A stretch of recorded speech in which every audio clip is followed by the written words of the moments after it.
The most important after sale wall what is important is nucleus.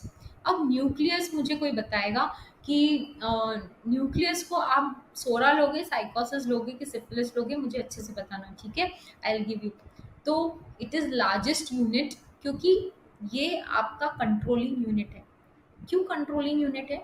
क्योंकि इसके अंदर आपका जेनेटिक मटेरियल है, आपके क्रोमोसोम्स हैं, आपके क्रोमैटिन है, और ये सारा न्यूक्लियस जो है वो न्यूक्लियो क्रोमैटिन मटेरियल, क्रोमोसोम्स, ये सब न्यूक्लियर एनवेलप के अंदर है। तो ये न्यूक्लियस के अंदर ये सब यूकैरियोटिक सेल्स रहेंगे, ठीक है? इसके अंदर डबल मेम्ब्रेन रहेगा और पैसेज ऑफ मटेरियल्स। तो इसके अंदर सारा क्रोमैटिन मटेरियल, यानी आपके वंशों से चली हुई आपकी प्रॉपर्टी, आपका सबसे इम्पोर्टेंट धन, जो आपकी इंफॉर्मेशन है, हम अपना टॉप सीक्रेट कहाँ रखते हैं? ऐसे छोड़ देते हैं क्या? नहीं, उसको ताले के अंदर बंद करते। तो एक प्लाज्मा मेम्ब्रेन के बीच में सारे ऑर्गेनल्स जो उसको प्रोटेक्ट कर रहे हैं, और फिर उसके बीच में एक बहुत बड़ा मेम्ब्रेन जो उसको प्रोटेक्ट करेगा, फिर उसके बीच में ये जेनेटिक इंफॉर्मेशन है। क्यों? क्योंकि ये आपकी कोड है, ये आपको चलाने वाला पूरा लाइफ है, और ये लाइफ फोर्स है, और ये आपकी लाइफ को गाइड करेगा कि कहाँ से एनवायरनमेंट कैसे आएगा, उसको कोड करेगा, और फिर उसके बाद डिकोडिंग करके उसको आगे लेके जाएगा। और ये इसके अंदर का न्यूक्लियोलस है। न्यूक्लियोलस में पूरे राइबोसोम्स है। Ribosomes are nothing but your proteins. तो बेसिक कंपोनेंट्स ही प्रोटीन्स है। Therefore proteins become the basic unit of life, और इसीलिए लाइफ में प्रोटीन्स की बहुत ज़्यादा ज़रूरत है। तो अब जैसे मैंने आपको बताया कि इस न्यूक्लियस के अंदर हजारों जनरेशन से जो इंफॉर्मेशन आती जा रही है, आती जा रही है, आती जा रही है, वो सारी इंफॉर्मेशन इधर पे स्टोर्ड है। वो डेटा पूरा स्टोर्ड है। ये कहाँ से आया है? ये आपकी फैमिली से आया है। आपने जो सर्कमस्टांसेस से सीखा, जो लर्निंग की, वो डेंजर्स के बारे में जो सीखा, और जो अपने मिलियंस ऑफ इयर्स में इवॉल्व किया, वो सारी जनरेशन में इंफॉर्मेशन पास हुई। वो इंफॉर्मेशन कुछ नहीं है, वो आपकी जेनेटिक कोड है। And Hahnemann at that time when there was no microscope, even at that time he could understand ki through generation certain information is being passed. He did not label the name as genes, but this is the aphorism number 81, where he has beautifully described about the genetic inheritance and how one information is passed to another. So we are nothing but expression of our genes. ये ऐसा क्यों बोला जाता है? क्यों? क्योंकि आप जो आज हो, वो आपका निर्माण आपके मदर और फादर से आने वाले जेनेटिक इंफॉर्मेशन से बना। आपका जेनेटिक इंफॉर्मेशन जाके जो डोमिनेंट जीन्स है, आपका जो एनवायरनमेंट आया, उसके हिसाब से अडाप्ट होते होते होते होते आज आपका स्ट्रक्चर बना। So we are nothing but expression in the form of proteins which give rise to our character. So what you see outside is your phenotype. मतलब मेरी नाक पतली है, मोटी है, मेरे लिप्स मोटे हैं या पतले हैं, मेरे बाल लंबे हैं या छोटे हैं, ये जो सब दिख रहा है आपको बाहर का वर्ल्ड, ये आपका फिनोटाइप है। आपका ये जो पूरा स्ट्रक्चर दिख रहा है कि आपकी कलर कैसी है स्किन की, ये सारा फिनोटाइप है। क्यों? क्योंकि ये आपका representation in the outer world. और आपका जीनोटाइप किसको बोलेंगे? जो आपका जेनेटिक मटेरियल पूरा पेरेंट से आया हुआ है, वो आपका जीनोटाइप है। तो पहले क्या सर ऐसा बोलते थे कि जब ये जो हमारा अक्यूट प्रिस्क्रिप्शन होता है, that is nothing but your phenotypic prescription. क्यों? क्योंकि अभी का जो अल्टर्ड स्टेट है उसको देख के आप दे रहे हो, लेकिन जब आप कंप्लीट हिस्ट्री लेते हो, आप उसका जेनेटिक स्ट्रक्चर, उसका मॉरल्स, विल, इंटेलेक्ट, ये सारी चीज़ें कहाँ से आ रही है? हमने पहले ही पढ़ा है। वो उसका जेनेटिक स्ट्रक्चर उसको गाइड कर रहा है, उसके एटमॉस्फेयर, उसका कॉन्स्टिट्यूशन, होल कॉन्स्टिट्यूशन से आ रहा है। तो वो होल कॉन्स्टिट्यूशन किससे बना है? वो आपके जीन्स से बना हुआ है। तो आपका वो जीसीएस है, that is your genotypic prescription. So genes are nothing but your expressions, and those expression कैसे होगा कि I will give you an example कि कैसे होता है कि आपके सेल के अंदर बाहर से इंफॉर्मेशन एक आती है। जैसे एग्जांपल देती हूँ मैं आपको कि पहले लेटर्स आते थे, तो लेटर्स या ट्रांसपोर्ट होके आपके घर पे माल आता है। आपने बोला कि मुझे 100 बंडल गेहूं चाहिए। ओके, तो वो 100 बंडल गेहूं आप किसी को ऑर्डर करोगे, तो वो ऑर्डर बाहर प्लेस होगा और फिर वो ऑर्डर का बिल आएगा और फिर वो इंफॉर्मेशन अंदर आ जाएगी और फिर वो फैक्ट्री में जाएगा, वो बोलेगा कि उधर से 100 बोरे हमको गेहूं चाहिए, तो वो 100 बोरे गेहूं की जो इंफॉर्मेशन है वो हमारा मैसेंजर आरएनए बाहर से इंफॉर्मेशन लेके आएगा और वो इंफॉर्मेशन डीएनए को देगा। डीएनए क्या बोलेगा, अच्छा इनका रिक्वायरमेंट क्या है, 100 बोरे गेहूं चाहिए, तो वो इंफॉर्मेशन को रीड करेगा और वो 100 बोरे गेहूं बनाने का जो काम है वो ये डीएनए करेगा। तो डीएनए का काम क्या है कि वो सिर्फ और सिर्फ एक ब्लूप्रिंट का काम कर रहा है और उसको सिर्फ रीडिंग ही करना है, उसको अपना दिमाग नहीं लगाना है। प्लीज फ्रेंड्स रिमेंबर, डीएनए का जब ट्रांसक्रिप्शन हो रहा है उस समय उसको अपना दिमाग नहीं लगाना है, उसको सिर्फ और सिर्फ उसका ब्लूप्रिंट बनाना है जो मैसेज इस आरएनए ने दिया है। ठीक है, I will take this ahead. तो अब मैसेज आया कि बाहर नीड है, बहुत सारे आरबीसी की ज़रूरत है, बहुत ब्लड लॉस हो गया है और पैनिकी स्टेट है, इतना हीमोरेज हो गया है, तो तुरंत इंफॉर्मेशन जाएगी there is a blood loss, so I need more of RBC, because अगर आरबीसी नहीं रहा हीमोग्लोबिन कौन कैरी करेगा, ऑक्सीजनेशन कैसे होगा, एटीपी कैसे होगा, तो there is a panicky situation. तो messenger RNA takes that information to those stem cells कि I want more of RBCs. So this information is taking to that genes and those genes will stimulate कि messenger RNA को बोलेगा कि जाओ और अपने erythroblast को बोलो कि फटाफट फटाफट आरबीसीज रिलीज करे और वहाँ पे एरिथ्रोपोइसिस की प्रोसेस स्टार्ट हो जाती है। तो वैसे ही इनहेरिट करेगा वो इंफॉर्मेशन। कुछ डिजीजेस ऐसी होती है जहाँ पे इमेच्योर आ जाता है क्योंकि नरिशमेंट नहीं मिला है, तो you suffer with sickle cell anaemia and all those diseases. तो इसका काम क्या है, डिफर करेगा, inherit same complete set of genetic information, differences in appearance and function is not due to different genes. Please read it again, I am reading it. Differences in appearance and function is not due to different genes. Differences due to genes being turned on and off. Differences is because this gene is on and this gene is off. Cells performing particular functions are termed as specialized cells, जैसे कि erythropoietin के लिए erythroblast है, lymphoblast है, वैसे ही during development cells differentiate and stay differentiated termly differentiated. मतलब अगर हमारी सेल्स इतनी इतनी ज़्यादा डिलीजेंट है कि जब उसका स्टेम सेल डिफ्रेंशिएट कर रहा था और उसको काम दिया गया कि तेरा काम है स्क्वामस सेल बना के म्यूकोजल लाइनिंग पे जाके अपना काम करना, तो वो सेल्स डिलीजेंटली उस चीज़ को फॉलो करते हैं और वैसे ही till death they will remain as squamous cell. लेकिन कुछ ऐसा एनवायरनमेंट में होता है कि ये स्क्वामस सेल को चेंज होके केराटिन सेल में कन्वर्ट होना पड़े और डिफ्रेंसिएशन लॉस हो जाए, तो उसको हम मैलिग्नेंसी बोलते हैं, बिकॉज दैट इज सिफिलिटिक, क्योंकि हमारे जीन्स ने शुरू से बोला है कि तुमको तुम्हारा काम बराबर करना है। तो we see that this is a DNA. तो डीएनए का स्ट्रक्चर एडेनिन है, थाइमिन है, ग्वानिन है और साइटोसिन है। एटीजीसी ये बेसिक मॉलिक्यूल्स है और ये एटीजीसी ऐसे कॉम्प्लेक्स फॉर्म में एक दूसरे को टाइटली बाउंड होते हैं और ये डीएनए इंफॉर्मेशन देगा आरएनए को और आरएनए जाके वो पर्टिकुलर प्रोटीन बनाएगा। तो डीएनए सीक्वेंसिंग करेगा, आरएनए उस ब्लूप्रिंट को रीड करके उस इंफॉर्मेशन को बाहर लेके जाएगा और प्रोटीन सिंथेसिस होगा। तो ये सारा इंफॉर्मेशन आपका एक जनरेशन से दूसरे जनरेशन को ट्रांसफर हो रहा है।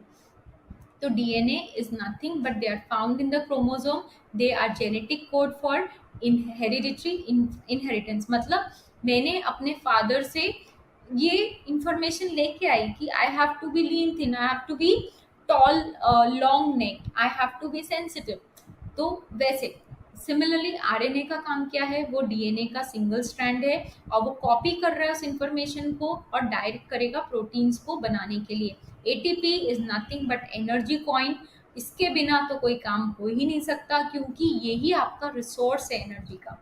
तो डीएनए इज डबल स्ट्रैंडेड। फिर आरएनए, आरएनए ना, there are different types of RNA, I will take. या राइबोसोम्स अलग है, cell organelles that are site of protein synthesis, और ये एमआरएनए को अटैच होते हैं, एमआरएनए को अटैच करते हैं। और राइबोसोम्स जो होते हैं वो आरएनए को और प्रोटीन बनाने का साइट है। और टीआरएनए जो है वो ट्रांसफर आरएनए है, वो अमाइनो एसिड्स पिकअप करेंगे, यानी वो फूड पिकअप करेंगे एंड ट्रांसपोर्ट करेंगे, वो इधर से उधर ट्रांसपोर्टेशन का काम करेंगे। और मैसेंजर आरएनए जो है वो इंफॉर्मेशन लेके आएंगे। तो एक और बहुत इंपॉर्टेंट चीज़ है कि जैसे हमने डीएनए देखा, तो डीएनए में डबल स्ट्रैंड है, आरएनए का सिंगल स्ट्रैंड है। तो जैसे ही इंफॉर्मेशन आई कि हमको, एग्जाम्पल ले लिया कि हमने एग्जाम्पल लेते हैं हम फिर से, कि एक इंफॉर्मेशन आई बाहर से कि हमको 100 बैग्स ऑफ गेहूं की नीड है, क्योंकि भूख बहुत ज़्यादा है और हमारे यहाँ बहुत बड़ी पार्टी होने वाली है। तो जैसे हमारे यहाँ अगर बहुत बड़ी पार्टी होने वाली है, ये इंफॉर्मेशन मैसेंजर से आया, तो मैसेंजर ने बोला कि ये इंफॉर्मेशन कहाँ जाएगी, तो मैसेंजर आरएनए जो है वो न्यूक्लियर पोर से अंदर एंटर कर सकता है।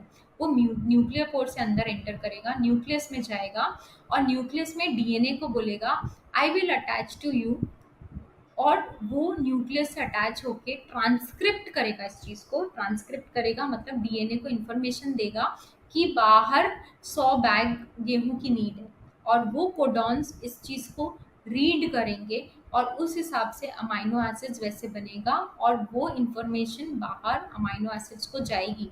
तो डिफरेंट टाइप्स ऑफ आरएनए हैं। तो एक स्मॉल न्यूक्लियर आरएनए है जो न्यूक्लियस के अंदर एंटर कर सकता है। एक राइबोसोमल आरएनए है जो राइबोसोम्स को अटैच होगा, जो प्रोटीन सिंथेसिस में हेल्प करेगा। एक ट्रांसफर आरएनए है जो अमाइनो एसिड्स तक के इंफॉर्मेशन लेके जाएगा। क्यों? क्योंकि अमाइनो एसिड्स ही ब्लॉक्स बना रहे हैं। गेहूं मतलब गेहूं ही बनेगा ना, चावल नहीं बनना चाहिए। तो अमाइनो एसिड्स का काम है कि इंफॉर्मेशन क्या आई है, रीड करो उस इंफॉर्मेशन को, यहाँ पे गेहूं ही बनना चाहिए, तो ये इंफॉर्मेशन अमाइनो एसिड्स तक के जाएगी। और ये रीलोकेटिंग होगी, क्यों? क्योंकि अंदर से इंफॉर्मेशन बाहर आ रही है। And then transfer RNA, mRNA, messenger RNA, जो बाहर से मैसेज अंदर आ रहा है। And for you I will tell you कि this messenger RNA, mRNA, is from your mother. your mother gives you messenger RNA, and therefore पूरी जो हमारी शक्ति बोलते हैं वो आपकी माँ से आती है। I take you further, mitochondrial DNA के बारे में भी मैं बताऊंगी। तो ये जो मैसेंजर है, this is very important, sorry it is not messenger RNA but it is DNA. I will tell you further. So, yeah. So, types of RNA I have already taken. So, there is a messenger RNA which carries information, assembling amino acids. Then, you have a transcript RNA which translates the information and forms the encoding। तो एक gene है, DNA है, उसको transcript किया। Transcription मतलब medical transcription करते हैं ना हम, लैंग्वेज को रीड करना। तो मैसेंजर आरएनए की जो लैंग्वेज होगी उसको वो ट्रांसक्रिप्ट करेगा कि हाँ ये इंफॉर्मेशन लेके आया, और उसका जो कोड होगा AUTGC, और ये सारा चीज़ें पता है आपको सुपर एनकोडेड होता है। ये सारी इंफॉर्मेशन बहुत इंपॉर्टेंट इंफॉर्मेशन होती है, इसीलिए मैसेंजर आरएनए उसको बहुत ज़्यादा सील लॉक रखता है। And only when it comes in contact with a proper DNA code, only then the information will be encoded। और वो encoding का process भी बहुत beautiful होता है। I did not take into much detail but we have already discussed in our classes before। और जब ये मैसेंजर आरएनए प्रॉपर ट्रांसपोर्ट करके बाहर सेल तक के आएगा, अमाइनो एसिड्स को बोलेगा कि मुझे अब गेहूं के बोरे बनाना है, उसके हिसाब से प्रोटीन सिंथेसाइज होगा और वो ट्रांसलेट करेगा, और उस हिसाब से इंफॉर्मेशन डीएनए से आरएनए, आरएनए से प्रोटीन सिंथेसाइज होगा। तो this is nothing but your proteinomics. तो ये प्रोटीनामिक्स डिसाइड करेगा कि आप कैसे हो। तो जो हमने लास्ट टाइम जब इंफॉर्मेशन पढ़ रहे थे, जब हमने केस टेकिंग समझा, तो हमने यही सीखा कि इंफॉर्मेशन आप कैसे ले रहे हो। अगर आप पॉजिटिव हो तो आपका मैसेंजर आरएनए डीएनए के पास पॉजिटिव इंफॉर्मेशन लेके जाएगा, और वो बोलेगा कि सब कुछ हेल्दी है और सब कुछ सेफ है। और जब ये हेल्थ की इंफॉर्मेशन अंदर जाएगी और वहाँ पे सारा चीज़ें पॉजिटिव बनेगा और उस समय पॉजिटिव रहेगी, तो ग्रोथ के अमाइनो एसिड्स और न्यूट्रिशन वाले प्रोटीन्स बनेंगे और आपकी बॉडी हेल्दी स्टेट पे रहेगी और लाइफ हैप्पी रहेगी। क्यों? क्योंकि आपने उसको मैसेज क्या दिया है, everything is good, all is well, all is well, all is well. और वहीं पर आप अगर थ्रेट का इंफॉर्मेशन देते हो, no I am under stress, everything is in panic, तो ये मैसेंजर आदमी क्या करेगा, oh my god there is a threat into the situation, everything is into a jungle, now rush rush rush. और वो मैसेज अंदर देगा कि there is a threat inside, so the growth mode will be shifted to the survival mode. और फिर ऐसे amino acids बनेंगे, वो अमाइनो एसिड्स जो उस डिजीज से फाइट कर सके, उस स्ट्रेस से फाइट कर सके। वो ऐसा ट्रांसक्रिप्ट करेगा कि बाहर स्ट्रेस है तो टॉक्सिसिटी बढ़ जाएगी आपके सेल की। तो आपका सारा काम आपके इस इंफॉर्मेशन पे डिपेंड करता है कि आप किस तरीके की इंफॉर्मेशन आपकी बॉडी को दे रहे हो। तो अगर आप, यही प्रोटीनमिक्स है, जो आपका एनवायरनमेंट आपके कॉन्स्टिट्यूशन को बनाने में हेल्प करेगा, यानी कि आपका एपिजेनेटिक्स जो हमने बात की है, कि आपका कॉन्स्टिट्यूशन, आपका एनवायरनमेंट, जो आप इंफॉर्मेशन आप अपने एनवायरनमेंट से इस डीएनए को दोगे, उसी हिसाब से वो डीएनए एनकोडिंग करेगा। और अगर आपको एफोरिज्म याद हो तो हैनेमन सर ने ये बोला है कि वाइटल फोर्स जो है वो ऑटोक्रेटिक है, ऑटोमेटिक है और अनइंटेलिजेंट है। अब unintelligent vital force, do you remember this word, unintelligent vital force? I'm again repeating, unintelligent vital force. Why this unintelligent vital force? Because this is nothing but a part of your DNA which is just encoding the things and not utilizing its own brains, कि बाहर threat है तो क्या हुआ, वो सिर्फ और सिर्फ जो मैसेज आया है उसके हिसाब से एनकोड करेगा, उसके हिसाब से डिकोड करेगा और उसके हिसाब से इंफॉर्मेशन के हिसाब से आगे काम करेगा without applying its own brain. इसीलिए इसको अनइंटेलिजेंट वाइटल फोर्स बोला गया है। I think I made my point very clear. If it is still not clear, I will again and again make it, because this is the most important part of case taking also, and even miasms also, because here you will understand how syphilis develops,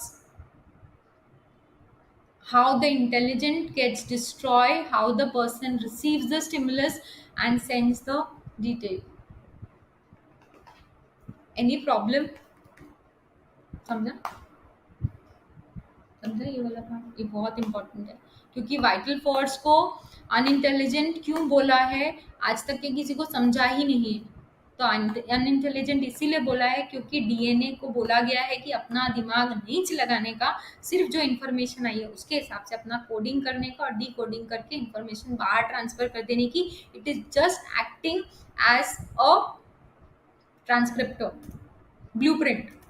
ठीक है? So this is proteinomics, that DNA synthesizes transcribed DNA polypeptide, that is goes to RNA production. So such proteins will be produced according to the need, according to the stimulus which is given to the cell.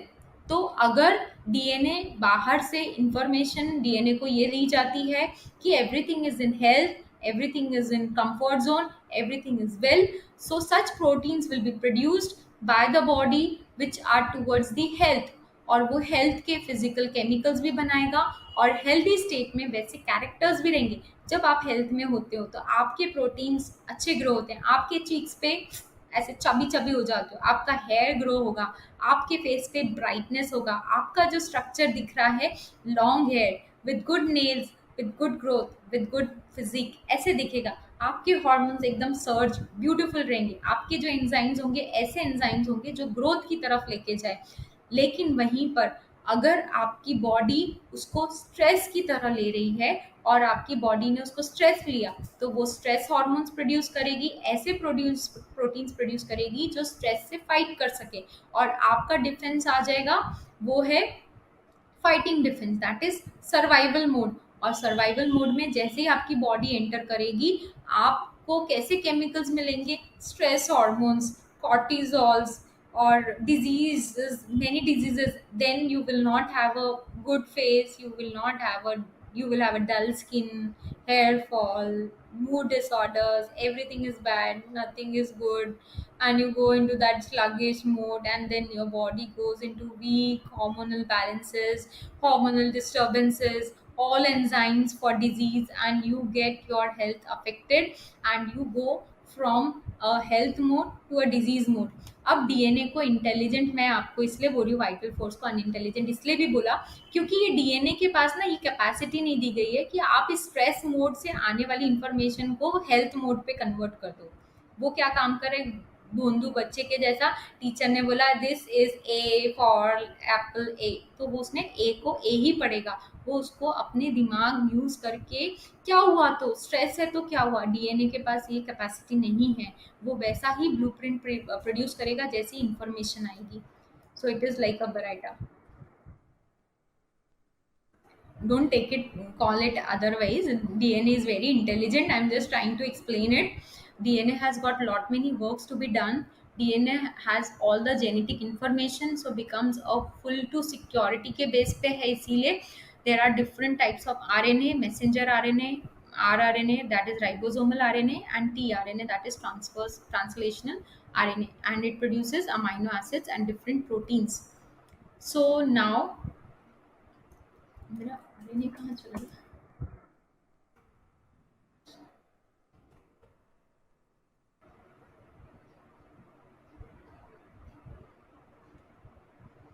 RNA,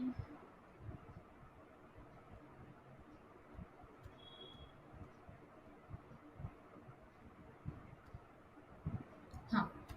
So we also seen that there are type of RNAs. We have already seen how the information is being transferred. Now we'll go to mitochondria.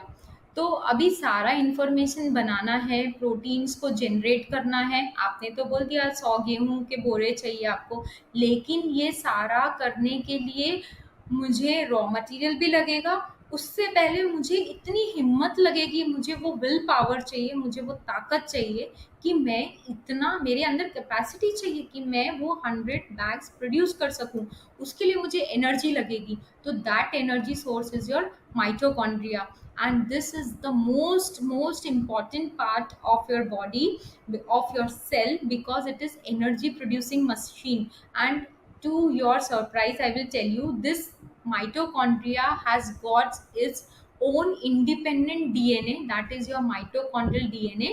And really very sorry, but ये जो mitochondrial DNA है ये आपकी mother से आता है, ठीक है, इसीलिए आप अगर वो कंसेप्ट को जानते हो, नर और नारी, शक्ति वाला कंसेप्ट, इसीलिए नारी को शक्ति का रूप दिया गया है, क्योंकि आपको एनर्जी, आपकी शक्ति, आपका माइटोकॉन्ड्रियल डीएनए जो है वो आपको आपकी मदर से मिला हुआ है, और अगर मदर के लेवल पे कोई भी प्रॉब्लम्स हो तो माइटोकॉन्ड्रियल डिजीजेस होती है, और माइटोकॉन्ड्रियल डिसऑर्डर्स होने के बाद there are gross pathological diseases. You can read mitochondrial anomalies, mitochondrial disorders, because once mitochondria is, क्योंकि ये एनर्जी प्रोड्यूसिंग सेंटर है, इसीलिए आपके सेल का ये मोस्ट इम्पॉर्टेंट पार्ट है, यहाँ पे कंटिन्यूअस क्रेब्स साइकिल या cyclic cycles, oxidation, NADP is converted into NADPH, and continuous oxidative phosphorylation, ऐसे बहुत सारे प्रोसेसेस होते रहते हैं जिसके कारण कंटिन्यूस एटीपी का जनरेशन होता रहता है, ये आपका एटॉमिक सेंटर है जहाँ पे एनर्जी प्रोड्यूस हो रही है, और ये भी बायोलिपिड लेयर में है, अंदर है, और इसका खुद का एक मैट्रिक्स है, खुद का एक स्ट्रक्चर है, खुद के राइबोसोम्स है जो इंफॉर्मेशन में एटीपी जनरेट कर रहे हैं, और ये कंटिन्यूसली ये एटीपी मॉलिक्यूल्स उसके इंटरपोरिंग से बाहर आते रहते हैं। तो ये जो माइटोकॉन्ड्रियल डीएनए है ये सबसे इम्पॉर्टेंट पार्ट है, क्योंकि माइटोकॉन्ड्रियल डीएनए में अगर कोई भी डिफेक्ट रहा तो आपकी एनर्जी लेवल्स पे अफेक्ट होगा, जैसे हमने देखा एसिड फॉस वगैरह, यहाँ पे एनर्जी डिप्लीशंस है, क्यों, क्योंकि वहाँ पे माइटोकॉन्ड्रियल डिस्ट्रक्शंस बहुत ज़्यादा है, इसीलिए एसिड ग्रुप्स को अगर आप देखते हो तो they have craving for citrus fruit, they have craving for vitamin C या sour things, because ये एनर्जी डिप्लीशन जो है वो कंटिन्यूसली माइटोकॉन्ड्रियल डीएनए को अफेक्ट कर रही है, उसके एनर्जी सिस्टम यानी माइटोकॉन्ड्रिया को अफेक्ट कर रही है। और क्योंकि आपके माइटोकॉन्ड्रिया में कंटिन्यूस एटीपी जनरेशन हो रहा है और कंटिन्यूस क्रेब साइकिल जो हम बोलते हैं, लैक्टेट एसिड साइकिल, पायरोवेट, और ये साइकिल कंटिन्यूसली यहाँ पे चलती रही है, ग्लूकोज मेटाबॉलिज्म कंटिन्यूसली होता रहता है, होता रहता है, होता रहता है, जहाँ पे विटामिन सी या सिट्रस फ्रूट का बहुत ज़्यादा रोल है। I will show you again this part ahead when we will see mitochondrial deaths, how mitochondria die or go into injury. So you will see that this contains oxidative phosphorylation, transport of proteins is going on, and it is only to small uncharged compounds like oxygen, carbon dioxide and water, only this can enter the mitochondria, otherwise nothing else can be transported. माइटोकॉन्ड्रियाज, फिर आगे अगर हम बढ़ते हैं तो mitochondria के बारे में यही है कि it is required for cellular respiration and high energy source.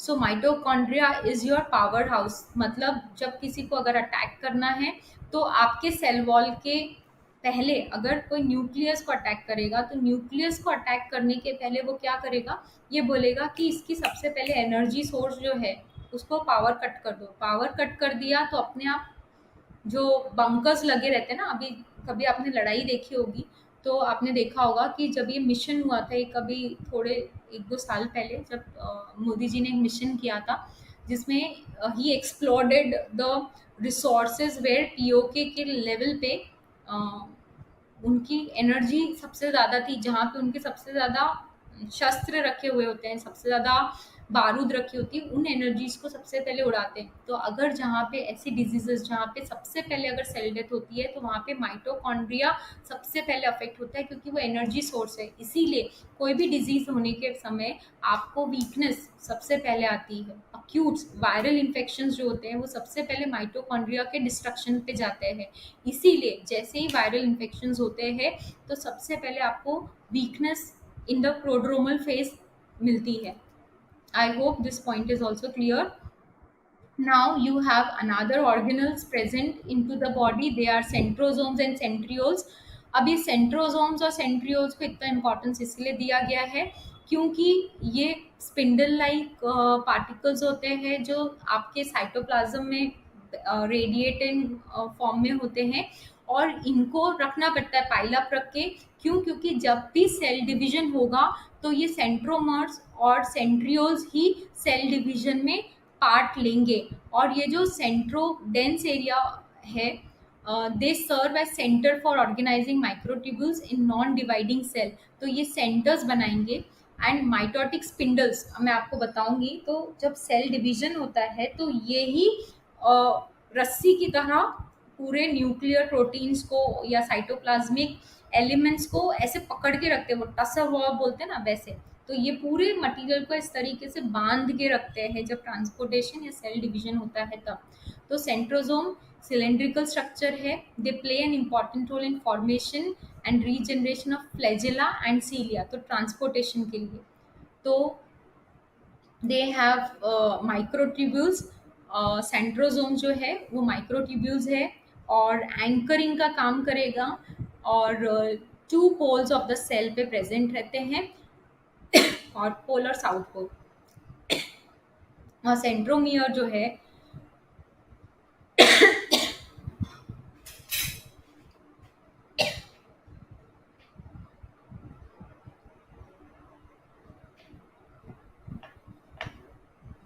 जो सेंट्रोमियर है वो सेल डिवीजन के समय हेल्प करता है, और वो क्रोमोसोम का पार्ट है, और वो स्पेशलाइज्ड डीएनए सीक्वेंसेस भी कंसिस्ट करता है। और जब सेल डिवीजन होगा तो वो सीक्वेंसेस उस सेल डिवीजन में 2 डॉटर सेल बनाने के लिए हेल्प करेंगे।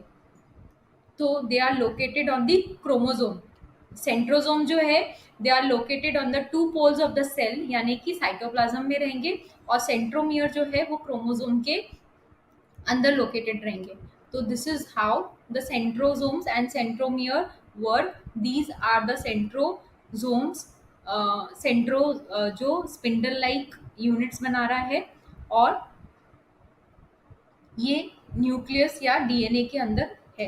तो they are forming the spindle, और जो सेल डिवीजन होता है वो सेंटर से होगा, और इक्वल सेल डिवीजन होता है, इक्वल पार्टीशन होता है, और वो इक्वल पार्टीशन डिवीजन देगा. तो this is a centromere and these are the tubules, that is centrosome. So now we have also seen ribosomes.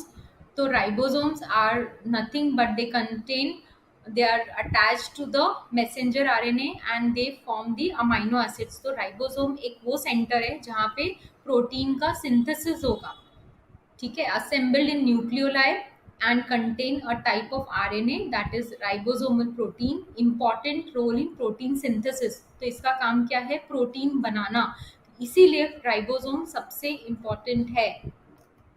तो ribosomes they help into protein synthesis. अब वो कैसे? क्योंकि राइबोसोम्स जो है ना, वो एक मिट्टी का काम करता है जिसके ऊपर मैसेंजर आरएनए ट्रैवल करता है इस तरीके से, और वो पटरी के जैसे उसको चलने देता है, इजी कर देता है उस वे को, और उसको जो एनर्जी चाहिए वो प्रोटीन सिंथेसिस. क्योंकि राइबोसोम्स के पास वो कैपेसिटी है कि मैसेंजर क्या लेके आया है, और जैसे ही डीएनए उस चीज को देगा तो तुरंत राइबोसोम्स उसको रीड करने में हेल्प करेंगे.